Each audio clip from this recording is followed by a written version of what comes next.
Hey YouTube, Tom Heisman Photography here, and in this video I'm going to go over my lighting equipment. So I've done a few reviews of it here and there, however I haven't done all of it. So this video is basically going to be my lighting video. So to start, probably the most important part of any lighting kit is the lights.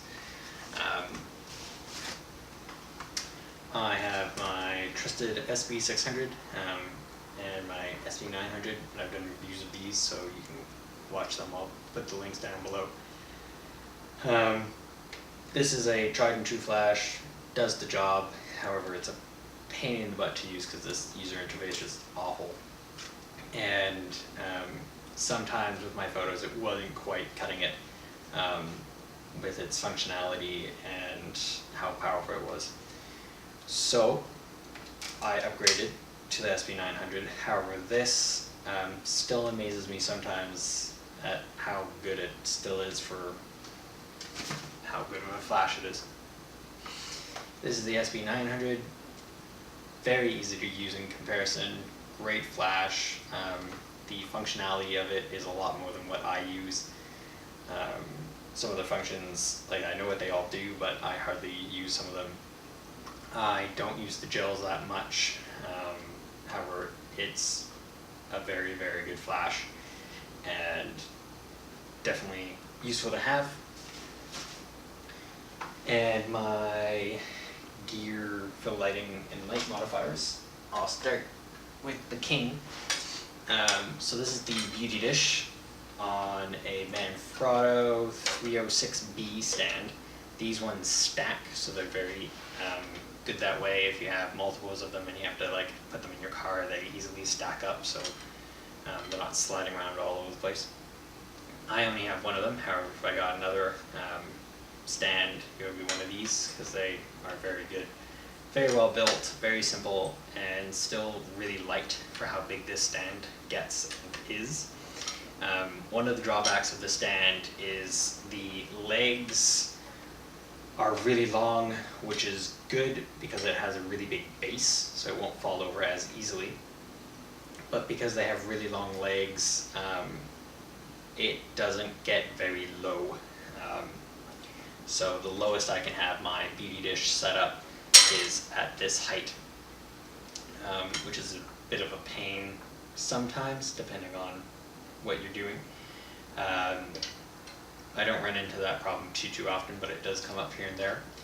As I said, this is my Beauty Dish. This is the Cameron 12-inch Beauty Dish with the grid that comes on it.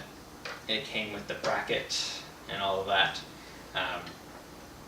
I have a video of this as well. I can put that down below.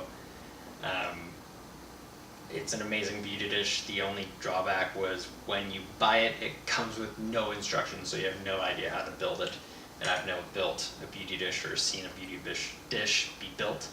But other than that, it's a great light modifier, and it's usually my go-to when I do portraits because I just really like the contrast that it brings into it, while still lighting my subject really well. Next is my smaller and cheaper stand that I got with my Opus lighting kit. So it came with the stand and the head. This is a good stand in comparison to my Manfrotto because it does have shorter legs, so it will go lower, which is nice when I need a low flash if my model is lying down and for whatever reason I need the flash down low as well. And on top of it, I have the SB600's foot, because this foot is one that you want to hold on to if you have one, because it comes with a metal female thread in there, which is really good because it will last a whole lot longer than the SB900's foot. I don't know what the 910 comes with, but I'm going to guess the same. And it has a plastic female thread in there so that if it takes any bumps or any knocks, this will slowly loosen and or break, which doesn't pose too well for your flashes. So this is a lot more durable and a lot stronger, so that's why I have my SB600's foot on top of this light stand. And another thing I sometimes do with a light stand, if I need a low light stand with my Beauty Dish, is I'll unscrew my beauty dish and attach it onto my Manfrotto tripod, which currently has my D600 sitting on. And I'll just make the legs go really, really low, and I can usually get the lighting I want with that stand, with that tripod. And the Opus stand and head came with an umbrella. This umbrella and stand combo is you get what you pay for. This is a really, really cheap umbrella. I think the first or second time I used it, the thread ripped in one of the seams, and I actually had to re-sew it here. You can tell because of my really bad sewing job. And I had to sew my umbrella back together. And it also has torn off in this corner as well. But it still does the trick. Again, you get what you pay for. It's not too fancy. And the build quality is not as high as other umbrellas on the market. However, I did a lot of shoots with this, so I definitely got my money's worth. And it was more of I bought the kit just to see if that's what I wanted to do. That's when I was getting started with portrait photography, and since then I have upgraded to a PhotoFlex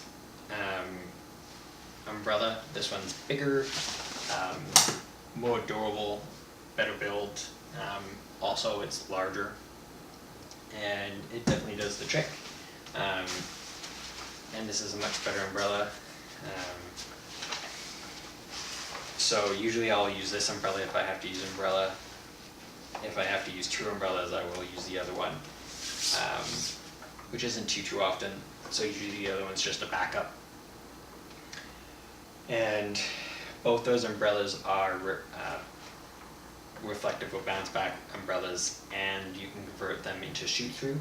I usually, I'll just show you what that is. I usually shoot through my umbrellas because it gives much softer light.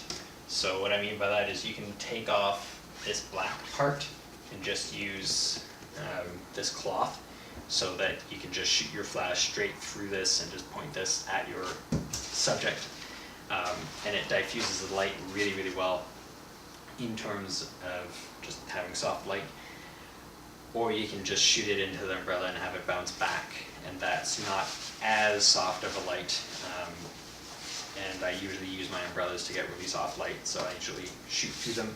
Whereas if I want light that has a little more contrast, kick to it, I'll use my beauty dish. However, sometimes I need more constrained light than what I get with my grid. With my beauty dish, I just need a little bit of someone lit, and when I do that, I make my own snoots. So you can go out and buy a snoot. I don't even know how much they are. And that helps you really, really control where your light goes. Or you can take a 8x11 sheet of paper and a piece of tape and tape it to your flash. This one looks really weird, I know.